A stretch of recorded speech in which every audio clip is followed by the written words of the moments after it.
Hey everybody, Mac here, welcome back. So last episode we tore down the old smelter and created a new building, the Smeltorium, as a home for our new smelter and stonemason villager. And I've got it mostly done, as you can see here from the minecarts moving back and forth behind me. Right now I'm testing it all out, making sure the minecarts are running properly, nothing is clogging up the hoppers or furnaces, so I can do a big test run today. But I've also been working on some other stuff.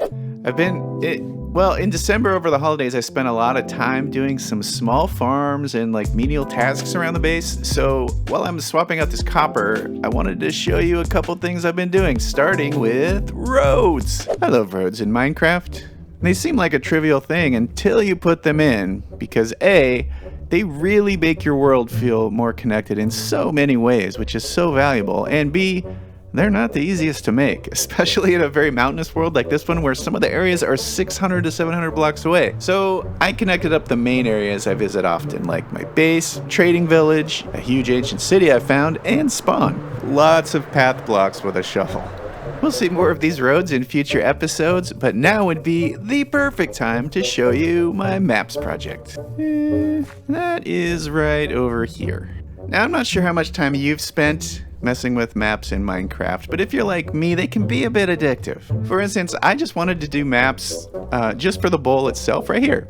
And then I did a little bit up there. I wanted to go to spawn, I wanted to go to the trading village, and then I was like, oh, down here, I want to put a bunch of flower farms, and soon enough, I have 40 maps. It's a lot of area too, because these are zoomed out one, so it's a huge area. Did I mention it's a huge area? Here you can see the crossroads where I was standing a little bit ago. We can follow this all the way up. That little side road back there is to your mom's house. How's she doing? Just kidding, we're at spawn, blammo!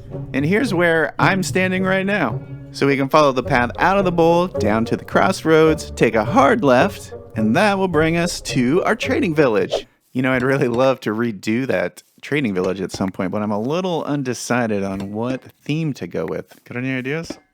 You guys probably remember this place, the Skeleton Spawner Tower, if you've been watching for a while. It's connected to this mountain here and goes through the mountain to a bridge on the other side, which goes to my starter base. So in between, I put this really cool little lava farm. While we're here, let's grab some more. Take them back to the smelter.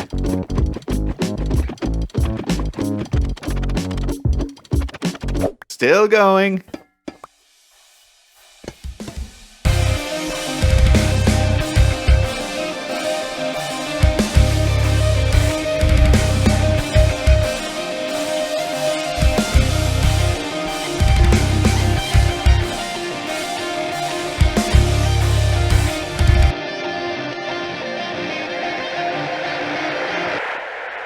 So that area that I just cleared out is for my new item storage system. It's going to be an auto sorting system. I've just finished building it in Creative and I can't wait to put it in here. We're going to do it in the next episode, but it's really centrally located right here in the middle of the bowl.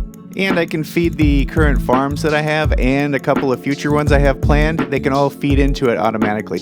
Oh, and while I was clearing it all out, I opened up this gigantic cave. Look at this. My base is so high up that the bottom of this cave is at Y level 40, so this is all stone. There's not even any deep slate. It's the coolest giant cave I've seen. Maybe you're wondering what that giant yellow tube leads to, and that is this, 2 iron golems trying to hug these little baby slimes. Yeah, while I was lighting up the caves, I noticed that these slimes kept spawning in the corners, so I dug out a few layers and put in some iron golems so they get dropped down into this water trough. They get pushed down and around the corner into a 3x3 bubble column that goes all the way up to where our friends are. Check it out, I even have an iron golem behind the bubble column. I learned that it gets the slimes to jump into it faster, which is kind of cool. This is what the trip up looks like. It's pretty neat, I think. It starts at Y level 5 and ends at 125. So we're going up 120 blocks in this bubble column. Love it. The golems are standing on a floor of hoppers covered with carpets, which push everything over to here. I think I have more slime than I'm ever going to need already. But I just love that it goes all the way from the farm down below right directly into my storage system. Love it. That's right, folks. Slime. Farm to table. Alright, I'm just about done swapping out all this copper. I think it's time we put the new smelter through its paces. So this was the original smelter in the same location, minus the building of course, 16 furnaces in a U-shape and a couple of minecarts. Now the new smelter, it is the same footprint but 3 levels. Now the bottom 2 layers, the bottom 2 layers are furnaces and the top layer is blast furnaces. Now there are way more efficient super smelters out there, but I wanted to go for effect. Now this is an old smelter with old smelting technology, but it still gets the job done. I wanted the theater of big walls of furnaces crackling when all 3 levels are cooking. And we'll test that in just a little bit, but I just wanted to point out a few things. Down here on the smelting floor, I used variations of deep slate and even some blackstone to make the immediate area around the furnaces like a little charred and stuff from years and years of smelting.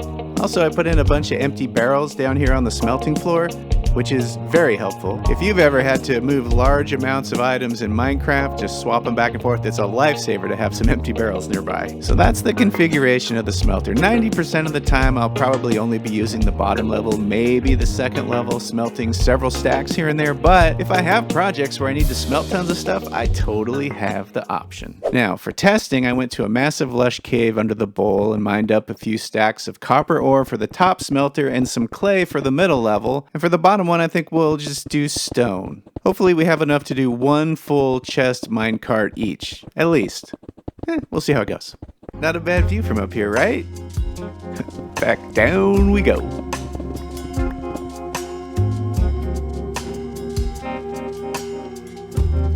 There it is. There it is. That's the walls of smelting that I wanted to have in here. Oh man, this is so cool. From as far down as you can see to as far up as you can see. It's beautiful smeltery goodness. It's bringing a tear to my eye. One thing I'll need to do is add another chest, I think, because once this thing gets rolling, man, it fills up super fast. Look at this. Yeah, it just comes in as fast as it can. And like I was saying, it's super handy to have all these empty barrels here. You can just swap this stuff over. Now my goal, and I'm getting so close, is to have a complete shulker full of oxidized copper. Like I said, I'm almost there, but with all this new copper too, I sense there's a lot of this coming in my future. Oh man. That's about all the time I got for today, guys. Thank you so much for watching. There's a bazillion videos on the internet, and the fact that you watched mine all the way through really means a lot to me. For a little outro here, I have a bunch of footage of golems destroying slimes that didn't make it into the video. So if you're into watching a bunch of slimes getting destroyed, just stay tuned. See you in the next one. Bye!